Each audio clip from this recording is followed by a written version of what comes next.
Bayou Time Sports is brought to you by Terrebonne General Health System Community Sports Institute in conjunction with Barker Honda and Barker Kia.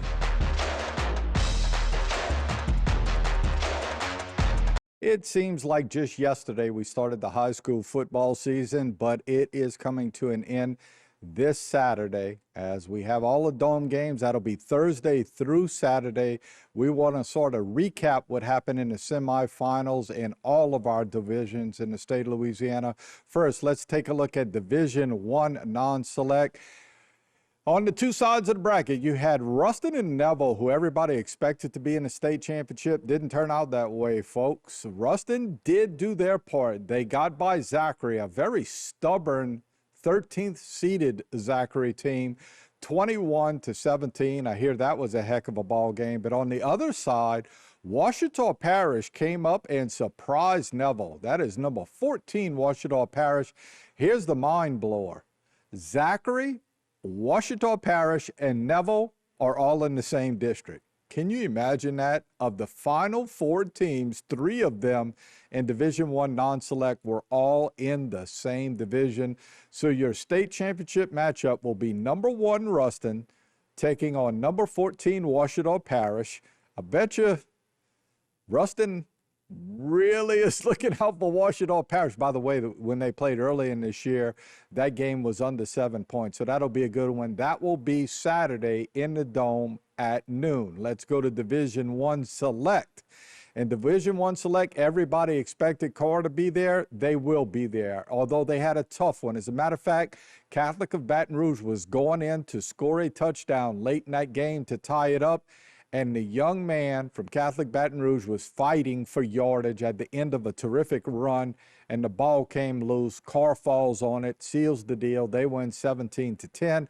St. Aug scores on the last play of the game to defeat John Curtis 31-29. St. Aug demolished John Curtis earlier in the year, so that goes to show you things could change because your state championship game in Division I Select is Carr against St. Aug. And Carr dismantled St. Aug earlier this year. I don't think it's going to turn out that same way. And boy, what a job that Coach Valdez is doing there at St. Augustine. Now, let's go into Division II. In Division II non-select, North DeSoto with Dennis Dunn at the helm is just sort of steamrolling everybody because that's a really good Plaquemine team. And they defeated Plaquemine 58-44. Belchase gave Iowa all they could handle. Iowa is undefeated. This is the only classification where you have two teams playing each other who don't have a loss.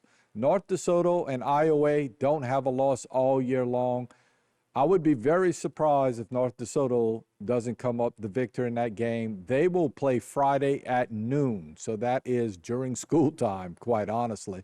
Let's move on to Division II Select, and this is the hard one for us to look at here in the local area, simply because Vanderbilt Catholic couldn't get it done against Shaw. One game away from going to the Dome. A 3-0 halftime lead by Shaw expanded in the second half. Shaw sort of ran away with it in the second half, quite honestly. Vanderbilt played extremely well on defense in that game, just couldn't get enough offense to get the win. They go down to Shaw, so Shaw is making a return trip to the Dome. They'll be taking on St. Charles Catholic, who dismantled them earlier in the year, 24-0. They defeat University Lab in overtime, 34-27. That game will be Friday at 7 o'clock at night. Let's move on to Division III non-select. Gina, a team we don't know much about, is going to be playing Sterlington, a team that defeated St. James, and certainly we were pulling for St. James right there on the river, but too much Sterlington, so we have basically an all-North Louisiana matchup between Gina's around Alexandria. So let's say Central against North Louisiana in the Division III non-select. And in Division III Select, you have a situation where Lafayette Christian was supposed to win it, but Dunham comes up and nips them at the end of the game. And we were sort of pulling for Notre Dame in our household because that's Louis Cook, but he can't get it done against Calvary Baptist. So you have a Baton Rouge team taking on a North Louisiana team in the Division III Select bracket.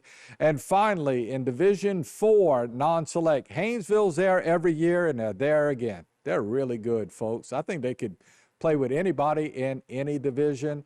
They smoked Jeanerette. And then you have Mangum, who has 2 losses on the year, but Mangum lost to 2 5A schools, so that'll be a good one, and that's 2 North Louisiana teams.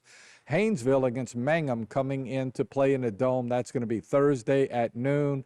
Last game to take a look at has a little bit of a South Louisiana flavor to it. As a matter of fact, 2 teams that are just north of us, right on the river. Ascension Catholic wasn't supposed to be able to play with Westminster Christian out of Opelousas. Well, they showed up and they smoked Westminster Christian 45-14. Congratulations to Taylor James, a young man who coached at Vanderbilt Catholic from, I think it was 2016 to 2020. And he is now the head coach at Ascension Catholic. So he is going to the Dome in his first year as head coach of the Bulldogs. He'll be taking on a really good Riverside team. Riverside Academy had no problems with Ascension Episcopal. They won 42-14. So your state championship in a game that, again, has a couple of local ties here locally. They'll be playing Thursday at 3:30 in the afternoon. Ascension Catholic against Riverside. And that's it. That'll wrap up high school football for the season. Again, kudos to Vanderbilt Catholic. A really good effort this entire season, and on Friday night against a really good Shaw team. Got to take a break. We'll be back right after these commercial messages. This segment was brought to you by Terrebonne General Health System Community Sports Institute in conjunction with Barker Honda and Barker Kia.